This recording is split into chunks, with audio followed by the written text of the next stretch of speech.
I want to invite up the stage Sterlin from the Bitcoin.com, and yeah, I'm curious what he has to say because I forgot it a little bit. It's afternoon now, right? Good afternoon, everybody. This has been an awesome conference. I'm so happy to be here. This is an absolutely amazing experience, and Steemians were as awesome as I thought they would be as soon as I joined in. Listen, if you guys have never experienced or checked out some of my previous work, I'm really big on communication and empathy and nonviolent communication, connecting with people. So I want to share a little anecdote with you to demonstrate a bit about the struggles that we go through. And then I'm going to get into sort of the confessional, and I'll talk about some of the issues I've had with Steemit that were really personal problems. So on the way over to Lisbon, I was flying British Airways, and we got up in the sky, and I've been traveling for 24 hours, had an 8-hour flight from the States, from Texas, and then an 8-hour layover in London. So it was a pretty tough deal. As we were getting up in the air, I decided, man, I really want a beer. I just want a Heineken. That's it. And the stewardess came up and said, that's fine. You can pay with credit. I said, okay. And I pulled out my credit card. I had a Shift card, actually. Who's familiar with Shift? So cool. So I pulled out my Shift card, and she starts trying to swipe it and playing with the card, and it's not working, not going through. So I pulled out an even more antiquated piece of technology, a banking debit card, and handed her that. Okay, maybe try this, see if this will work. She was really struggling with it, trying to swipe the card, and just couldn't get it to go. And then she just looked at me, and then her eyes just rolled in the back of her head. She said, you got to have a chip. A chip. And she was looking at me like I was a mouth-breathing, knuckle-dragging troglodyte. It was the nastiest thing I've ever seen. And then the irony, of course, is that I have this formidable cachet of cryptocurrency that I could pay with at any moment just by connecting to the Wi-Fi on the plane. So it was just it was tragic. But my confession is I didn't use this opportunity to pitch Bitcoin or cryptocurrency because I was so frustrated, and I'd been flying for so many hours and I was so tired. But that's just a shame that we live in a system where it's not quite working the way that we want it to work every step of the way. So we really need to get to a point where we're using cryptocurrency on a regular basis. So what I want to talk about today really is my history with Steemit, my early experiences with the platform, and I want to share some mistakes I've made in the past, and that I'm hoping if you're newer to the platform that you maybe won't make the same mistakes that I did. Raise your hand if you're a new Steemit user. Probably not a whole lot, but there's several. Okay, several hands. Don't be ashamed or embarrassed. We were all newbies once. In this space, every time a new platform comes out, I'm a newbie, and I have to go look into it and try to figure out how to work it. But that's an amazing thing. So the interesting thing about my first Steemit experience is I got on during the summertime, just right after the first payout, and I started writing like crazy, and my first post made about, $50 or $70, and the second post made like $80, and the next one made $900, and I'm, whoa, that's pretty cool. I really like how this is working. This is a sweet platform. And I kept writing, and then $1,000, $3,000. Yes! I don't need to work anymore. I'm doing super well. And then at the same time, I have a large Facebook community where I share a lot of my psychological anarchist material, a lot of my empathetic communication material. And a lot of the people were saying that Steemit was a scam and a fraud and that it was not real. And I really tried to defend Steemit the platform and Steem the blockchain and Steem the token from all of these naysayers that seemingly just came out of the woodwork to hate on it for no apparent reason without any kind of idea of actually how it works.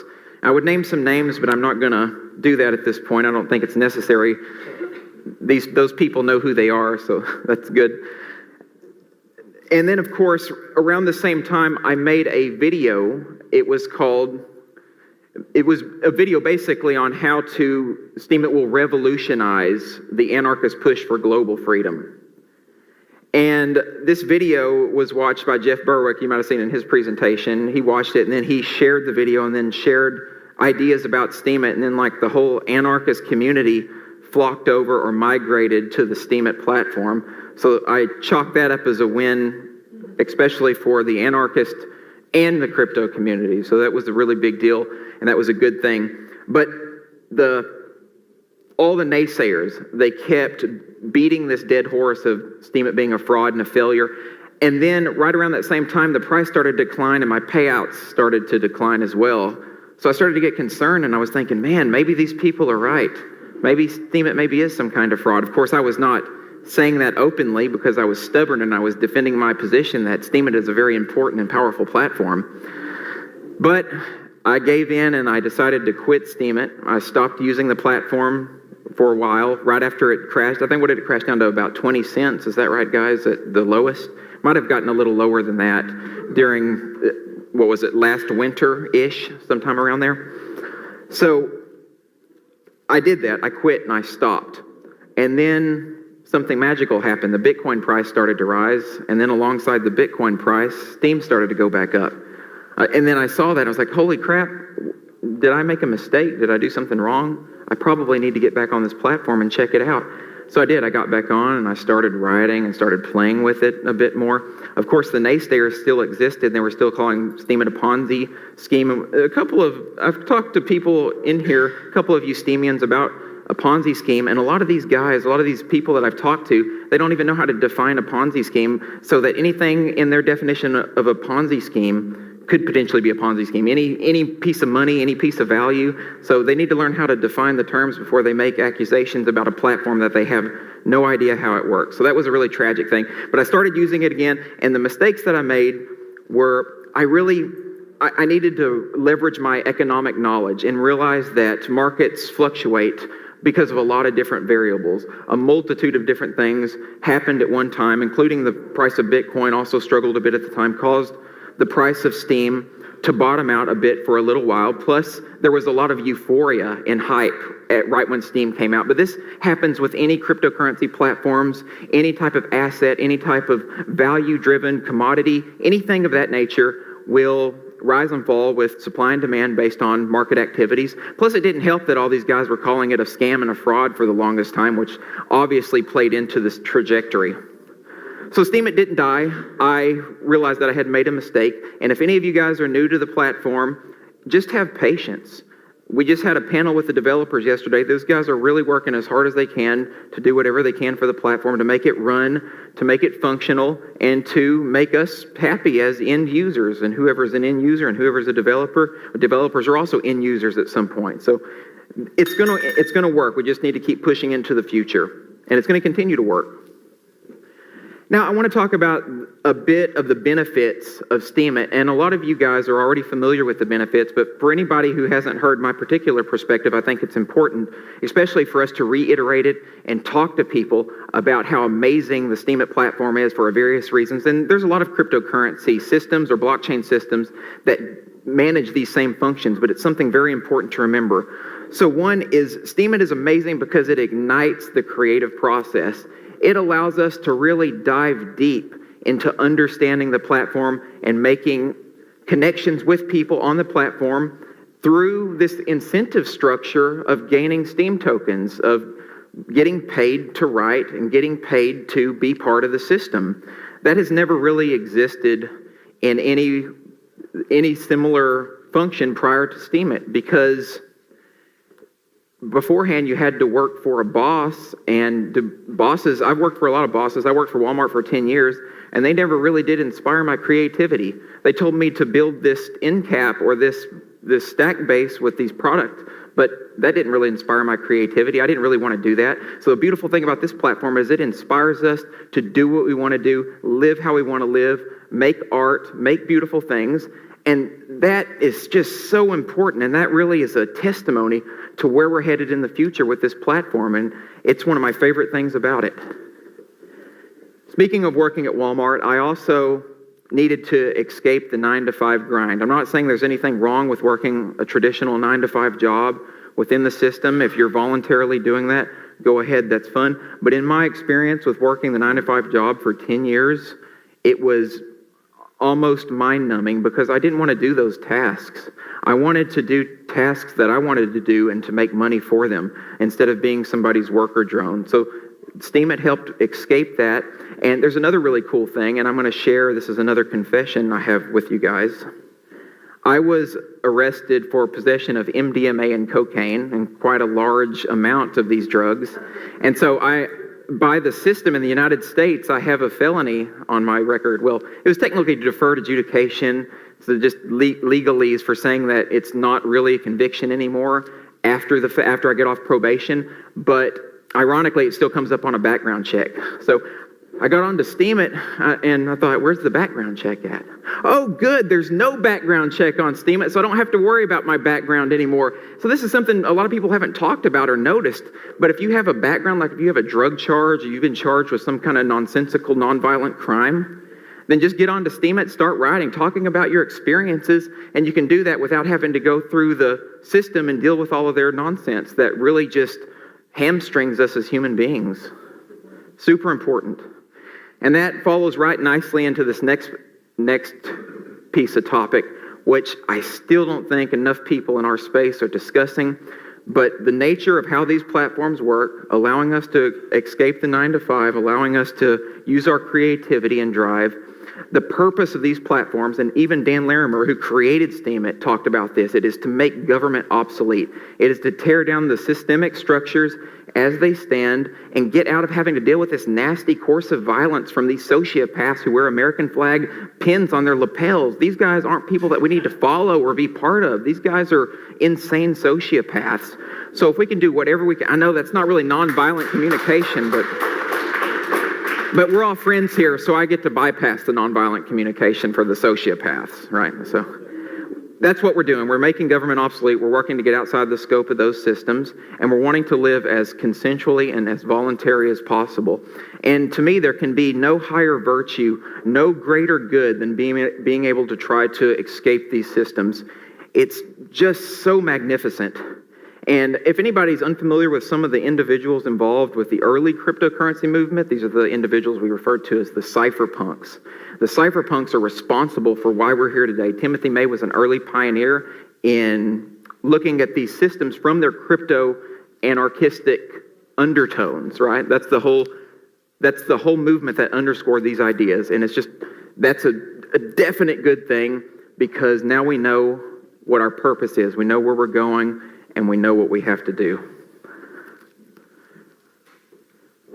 So I want to conclude my little short presentation here with another confession, and this confession ends up being a bit more personal, but it really heralds some good news. I went to sleep last night. I'm still a little bit jet lagged. I went to sleep around 10 p.m. this time and woke up at 1 in the morning, and I had this really terrible dream. And I had dreamt that someone close to me was dying, and I got to watch the slow pace of their death over time. So what the dream reminded me of, and I sat up for a while talking about it, it reminded me of the brevity of life, of how ephemeral things are.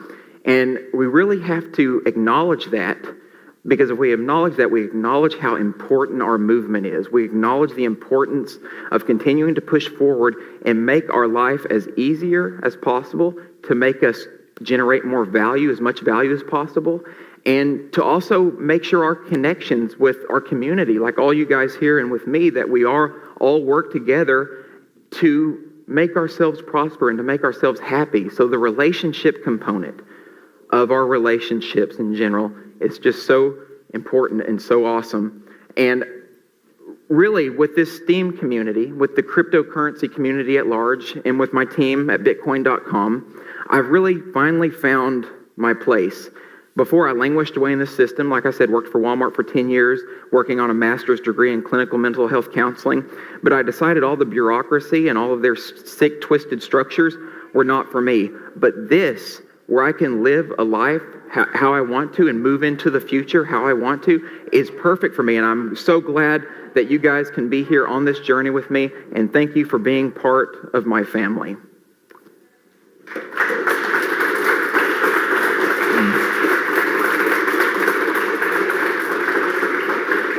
I don't know if there's time for questions or not. Okay.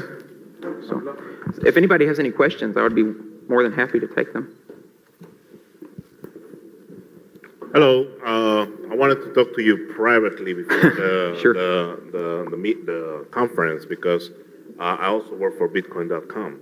Oh, I didn't even know anybody else would be here for Bitcoin.com. Yes, I actually been translating a lot of your posts in Spanish, because I. Thank you for doing Yes. that. Yeah, and it's sad because I'm half Mexican but can't speak a word of Spanish. So thank you for doing with that. most Texans. Right. But what I'm trying So one of the things that I learned is that there is a lot of opportunity for a lot of people around the world. I live in Cancun. We have a lot of Venezuelans that are basically running out of the country because they cannot find jobs in their country, and it's also very tough to find jobs in other countries. You need to verify that you're making at least $3,000, and in other economies, it's not that easy to find those kind of jobs because they're qualified jobs. And I found that, well, there is all these ICOs, and I understand that a lot of people have their stigmas about ICOs, like they have their stigmas about Steemit, like they have their stigmas about Bitcoin, and everybody thinks like, oh, okay, I don't believe it, and then they hit. But I also found that there's all these jobs that are starting to come into space. Sure. Like you can become a translator, like I did. You can become an artist, a developer, a designer, and all these digital skills are actually gonna provide a lot of jobs for a lot of people that might have not that chance. And I just want to thank you for the presentation. I put a light on this, and I just want to basically share my experience on what is going on at the moment. Yeah, thanks so much. And the Latin American community is a big example of this, especially in Venezuela, where Bitcoin and cryptocurrencies are becoming a part of their system because the government has created such runaway inflation that literally the money's only good for burning by the fireside so the family can stay warm at night, which is a tragedy. But luckily we have Bitcoin cryptocurrency now. Thank you get with me after and we can talk more about Bitcoin, bitcoin.com. Oh, goodness. Hey, no, fantastic presentation. Thank you. Thank you. Yeah, I had never thought about this issue that you brought up about felons and people with the records that, we have such a high recidivism rate in the United States, and people do their time and then it's so hard for them to get back out into the working world.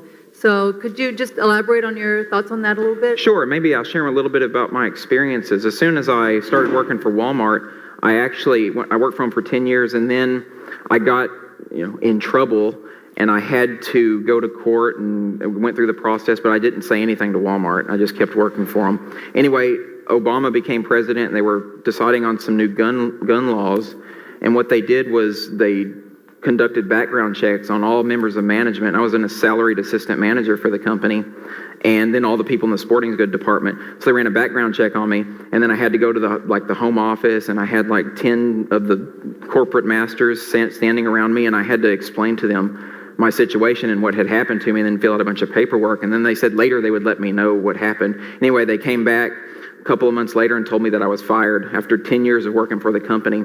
So that ended up being a good thing because now here I am, of course. So yeah, so that was I would have kept on probably on the Walmart path and kept going. But right when I finished, though, I also applied for a couple of jobs in the psychiatric tech industry to be a psych-tech, and I didn't get hired for that job because of my background. Then I applied for another one. I didn't get hired on that because of my background, and they're even more difficult in these sort of white-collar professional fields that are medical or psychiatric-based.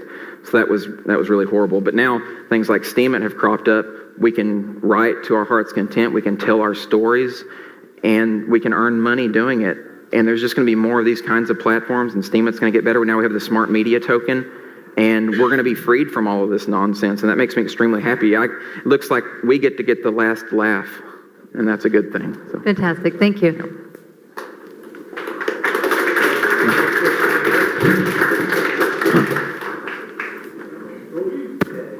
My name's Toby. Could you tell people about Liberland for those that don't know? Yeah, I can't speak too much to Liberland. I don't know a lot about it. That's a Jeff Berwick question because he actually goes and visits them. I know it's they're building a freer territory, geographical regions where you can live freer, but I can speak to what Roger's sort of been working on. We were at the Nexus conference together, and for anyone who doesn't know, Roger Ver is the CEO of bitcoin.com, and he's unveiling plans to buy a libertarian anarchist country. He's already generated $100 million USD in capital, and this is not some kind of airy-fairy wish that may happen 10 or 20 years down the road. He's already in negotiations with some governments that have agreed to allow sovereignty and autonomy in this geographical region. So they're just looking at where now specifically do we want to purchase. And so the time frame is, if I don't quote me here, but I believe he said somewhere between 2 to 5 years, this is going to become a reality. And what we're going to do is auction off land, and whoever wants to buy land can move in, and they just have to abide by the voluntaries principles, non-aggression principle, Rothbardian aspects of living. And so that I can speak to that for sure. Well, thanks. Yep. Thank you. Oh, sorry, Randy. All right, it's okay. Are you going to buy property on Liberty Land? Are you going to buy property on Liberty Land? I would love to. I would love to.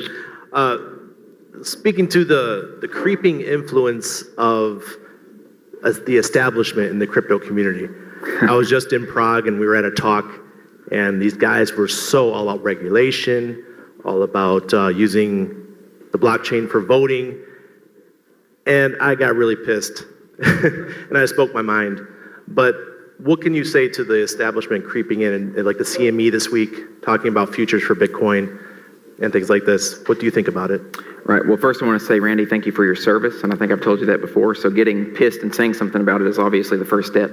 Well, I think number one, they're just going to lose, right? We have a technological basis that allows us to expand in a decentralized manner and completely keep them out. Now they're going to do everything they can to co-opt the technology. There's going to be things like GovCoin. We're already seeing the so-called crypto ruble that the Russians are trying to produce.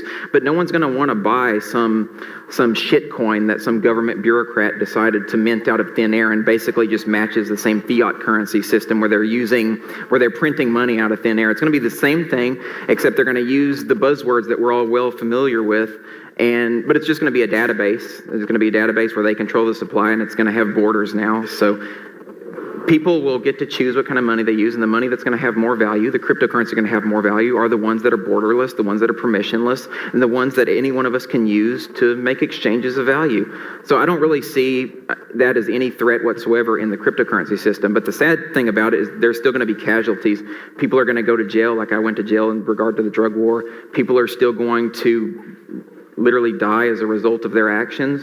But I think we just need to keep moving forward, and we need to keep communicating with our fellow anarchists, our fellow human beings, in ways that engender them and inspire them to come into our movement and to basically live the same lifestyle that we live. So I'm not too concerned about it, but we got to keep doing what you're doing and speaking up so that they understand that this co-opting they're trying to perform is unacceptable, and it just doesn't match our lifestyles, and it doesn't match our philosophies and principles. Thanks, Randy. Thank you, sir. Yep.